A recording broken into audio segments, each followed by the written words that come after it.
Another edition of Riding Home. Dean Legge, Matt DeBary, Dylan Webber. Georgia's defense goes today. Dan Lanning with his press conference, second press conference of the year. And Matt, you got a chance to talk to some of the players, you and Dylan. What was said about the challenge that they've got in front of them with Baylor? Obviously, for Georgia, they want to have a better showing than they did against LSU, and they should be able to pull that off. Yeah, they were very complimentary of Baylor's offense and how they got here. I think it was Richard LeCown that said they've only lost to one team this year, which is true. They just lost to that team twice, but they say they're ready for the challenge. They have gotten behind the whole no-name defense, playing with the chip on their shoulder type since the LSU game. They know that they have a very special defense. Eric Stokes said that they want to prove that they are still the best defense in the country. And Baylor can score some points, but it's their defense that really got them here. I think Georgia's defense should have no problem against Baylor, but it does seem like they are ready and they are prepared. And we saw practice yesterday, and they're being coached up hard. Yeah, Matt Rule. Obviously a phenomenal coach. Already getting a lot of NFL interest and a lot. Probably going to get. That's looking like that's going to happen. Yeah, I think I read one report. 3 teams. Giants and Panthers for sure are looking, and the Baylor folks aren't. They're kind of saying, They're not shooting it down. Looks like it's going to happen. We're not reporters that cover the NFL or Baylor, but anyway.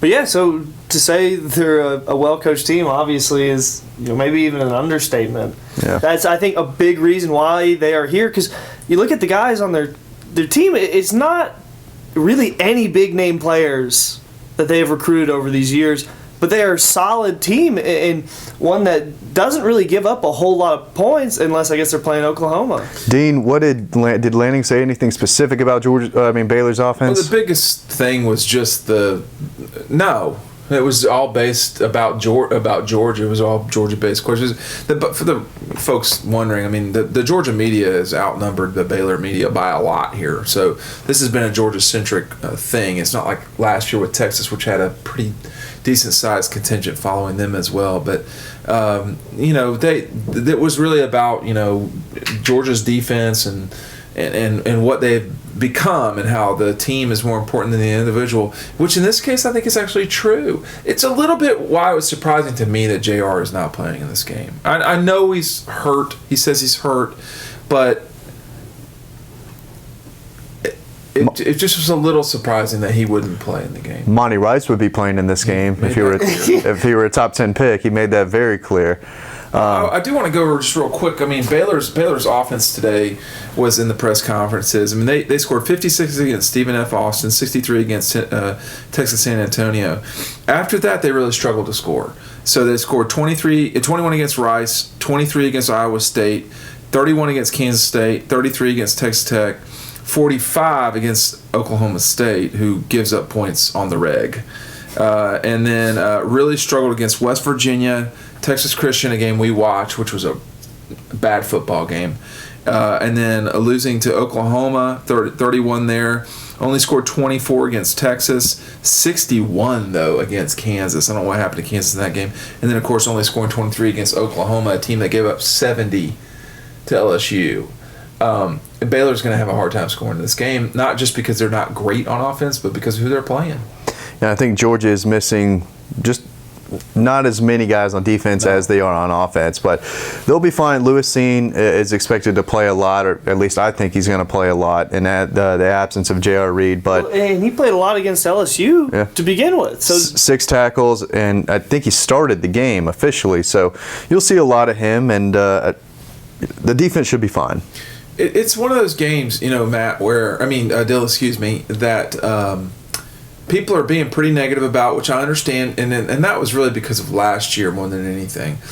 Does a win help Georgia's fans settle down at all? I think it just keeps them satisfied. Barely, right? There's just no excuses. It's not one where it's like, oh, nice, we won. It's good. They probably would wind up the number 4 team in the country with any win at all, because of the way that Oklahoma lost. Yeah. Yeah, for sure. Because that was embarrassing. And the thing is, you have the almost within a couple of weeks or a few weeks the head-on-head comparison in the same stadium even. Yeah, that's a good point.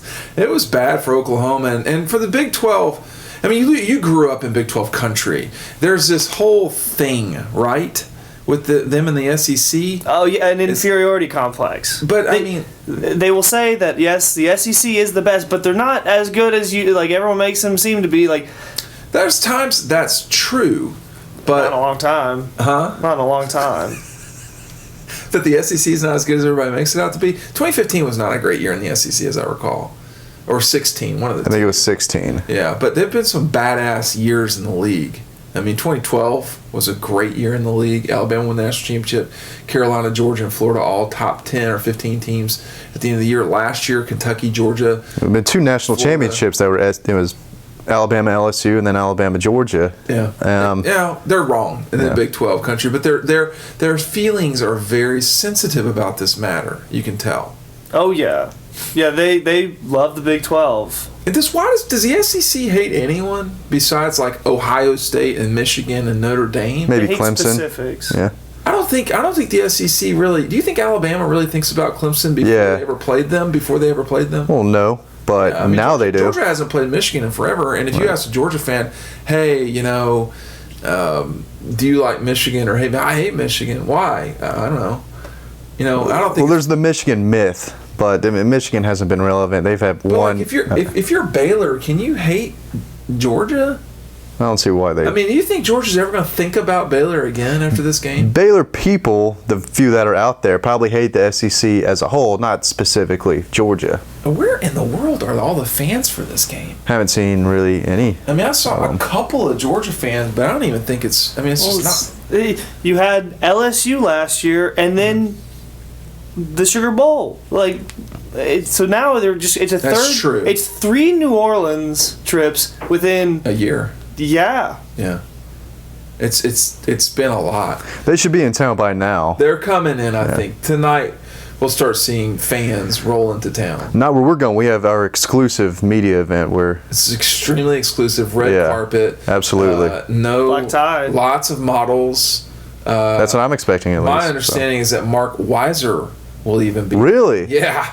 Oh, that's something. Yeah, throwing beads. I wish Murray Poole will get here. That'd be legit. Then it's a party. Then it's a real party. Jake Wallace from the CBS station Savannah. I'm name dropping now, and people are getting off this video so fast. No, I mean I think that if you're Georgia and coming to New Orleans, everybody's like, what's going on? All these guys aren't playing. Georgia's gonna lose. The closer I get to the game, I'm like, well. Having watched Baylor a couple of times, they're functional. Their defense is good. They're functional as a team, and they do deserve to be a top 10 team, but Georgia should take care of this game, period. I think Georgia will struggle on offense. Yes, I agree. And I think it's going to be a low-scoring game. It's not going to be a pretty game, but Georgia's more talented. They're the better team overall, and again, I don't think Georgia's defense is going to be giving up many points at all. Sometimes I watch these games, and they're very curious decisions being made. Western Kentucky, Western Michigan right now, in case people are really... Western Michigan just went for it instead of going for a field goal. We got some overtime now. And we've given you all we can here on this one. Stay tuned to DawgPost, DAWGPOST.com. Make sure to click to subscribe at the end of the video. We're going to give another Kirby screaming at everyone video. It's up there. Check it out for yourself. Thanks for listening. We'll see you on the website.